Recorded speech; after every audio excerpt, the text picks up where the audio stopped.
feels like the bleakest place in the world. We're already on to plan B because plan A didn't work out. And we've just crossed the Coquet Head, probably the bleakest part of the Pennine Way in the Cheviots. And plan A was going to be from Blindburn Farm to hike up to Yearning Hall and onto the Border Ridge.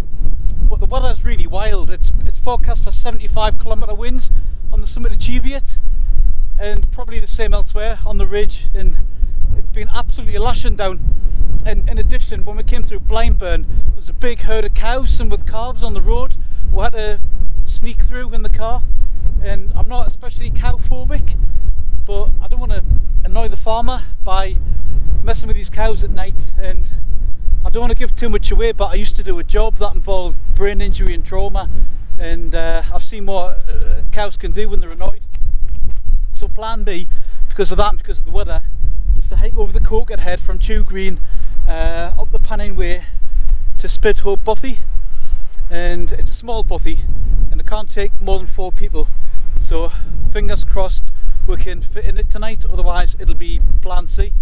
So my wife thinks I'm utterly bonkers for coming out, whoa, a bit buggy there, for coming out on a night like this into a pretty inhospitable place. But even though it's pretty wild and we're on the plan B already and the bothy might be full, I'm really enjoying myself. And I know if you're a bit of a wild camper, you'll get what I mean. It's just great to be outside, pushing yourself a little bit and just feeling the weather, being here. Sound like nuts, don't I? Alright, Mara? Hey, aye.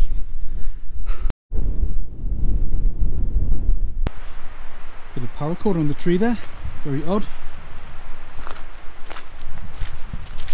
Yes, the turn off from the main path to the bothy, and let's just hope we can get a bit of respite there.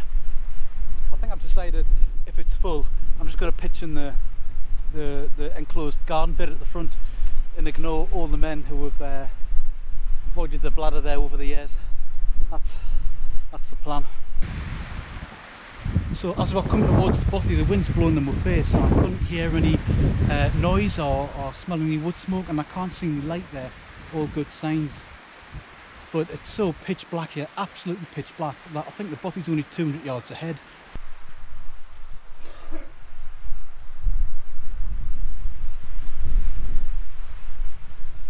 The gods have smiled.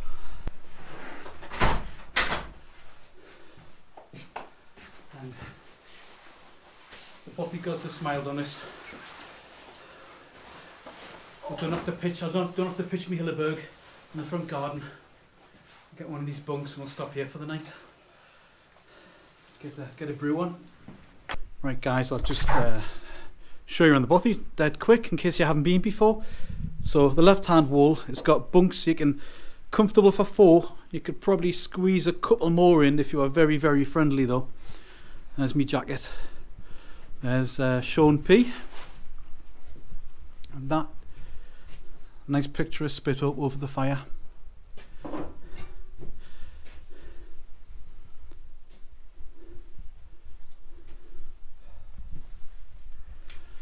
Picture of the old trawler, and some kind souls left some firelighters.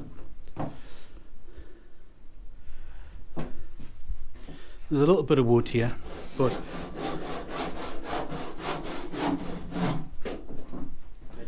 and here's the kitchen bench. Plenty of cans if you want. Corned beef, baked beans and sausages. And some pot noodles. And even a pack of playing cards. Right, and best of all, it's got the Northumbrian flag. For me, this is probably the best bothy in Northumberland, but it's rare you get it to yourselves. I've often had to hike back out the track where we came from and camp up there when it's been full. So this is really good. So this knife I got with a Green and Mystery bushcraft box. It's not only got a little torch in it, it's got another feature I didn't realise at the time. It's got a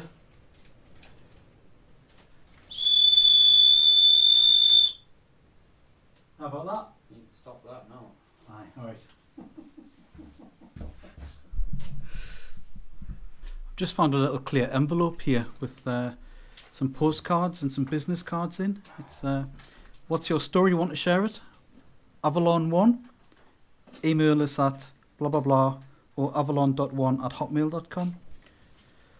Whatever your outdoor adventure brings, why not share it with the world? Camping, hiking, trekking, wild swimming, or just a day out in the countryside. And a little business card with the website number, not a website number, the website name, avalon1.org. Well, I think I'm curious now. I think I'll look it up when I get back. This must be a fairly new edition, but Spithope's now got a tiny little bookshelf here with a little library, which is great. I love that idea. Brings a sort of sense of civilization into the remote areas in the wilderness. Nice to be here by yourself, just to get a fire going and pick up a book, leaf through it. We weren't completely unprepared. I always knew this was plan B, so we brought a couple of tea lights and a fire log, and we haven't used the fire log yet. We've just used a little bit of cut wood that was here, so we'll leave that in the morning for other folk to use.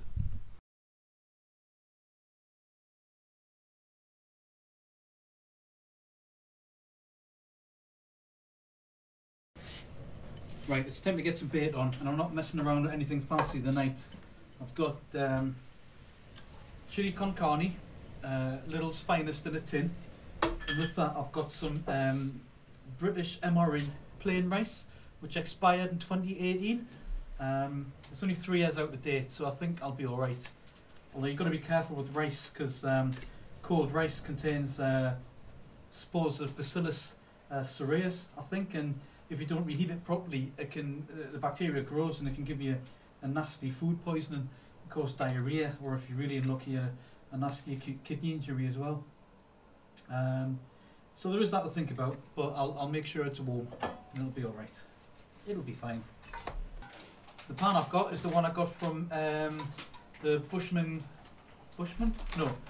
Greenman Bushcraft mystery box, which I do quite like the look of.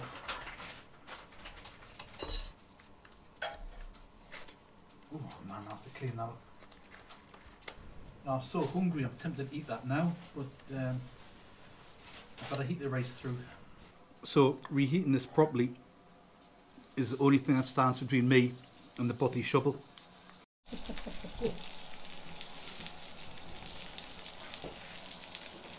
So I've got a microwave chorizo and tomato rice, which I've just pasta, which I've just added a bit of water to warm through.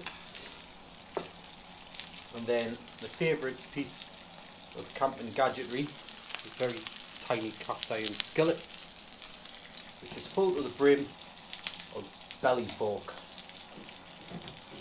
which is the nicest meat going.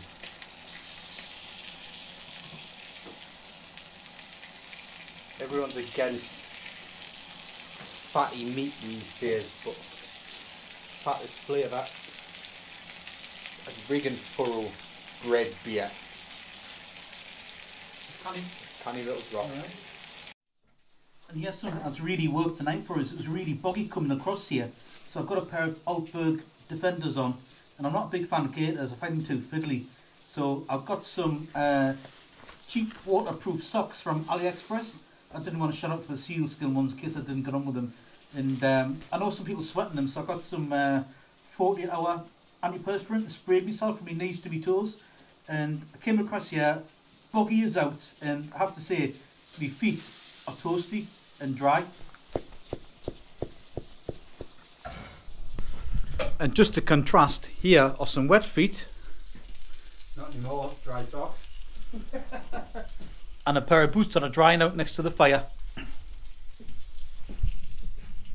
We've got a wee bit of port in a cup, so me and Sean's just going to sit down and set the world to rights. And you don't want to hear that. Catch in a bit.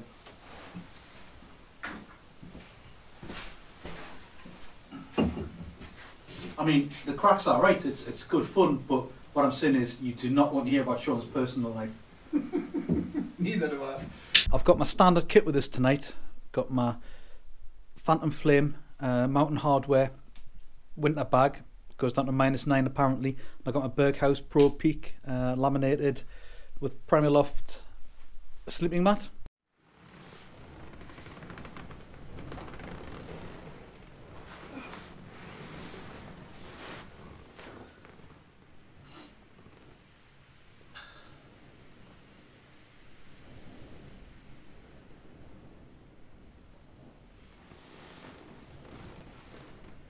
Morning.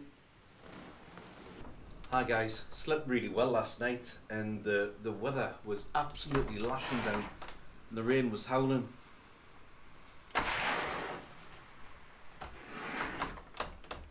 Still no better this morning.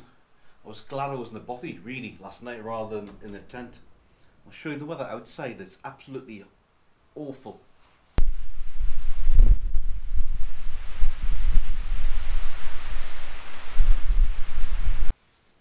Tell you what though, Spithope Bothy has got a special place in my heart. It's one of the sites of my greatest achievements, you know, apart from me career and me wife and me kids and all that. If you look at the Bothy calendar, the NBA Bothy calendar in 2019 and look at January and see who took the photograph of Spithope.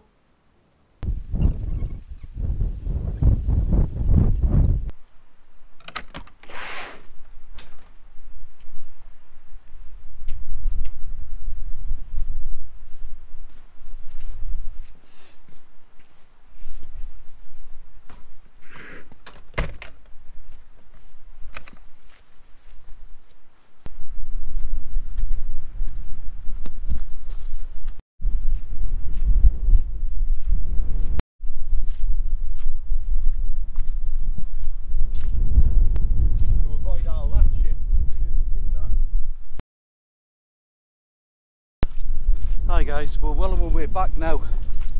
We're crossing the Coquet Head on the Pennine Way, and to me this has got to be one of the bleakest, boggiest bits of the Cheviots. And most people when they come to Spithope, they come from Burness and from the south. It's up a forest track, so a lot easier walk. If you come from Chew Green, it's the walk's a bit more interesting.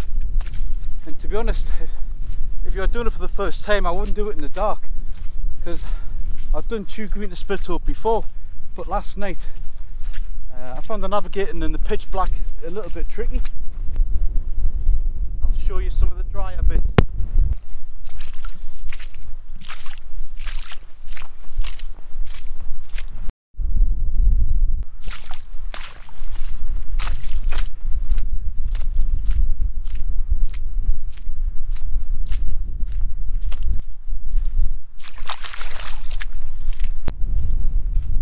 Back at the car now.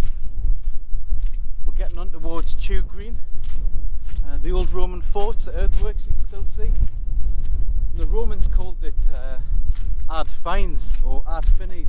I don't know, my Latin pronunciation isn't great, and it means the end of the world. And I guess from the viewpoint of the Romans this far north in Britain, this was the end of their world. And to be honest, I can see a bit of the thinking. Hi guys, I wasn't going to mention this last night because it annoyed me so much, but I knew we were hiking in the dark, so I brought out a 6,000 lumen monster torch to help with, and it fell out my pocket last night on the way there and I lost it. How annoying is that? But we're on the way back now and look what we can see ahead of us, and it's still on. This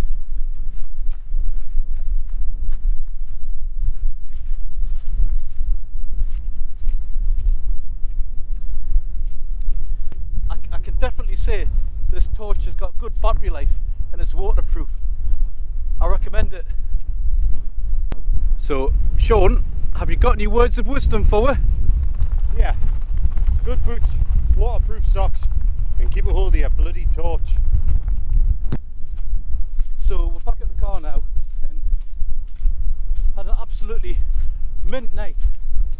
Turned out well despite being a bit unexpected, and I'm glad you could join me for the night.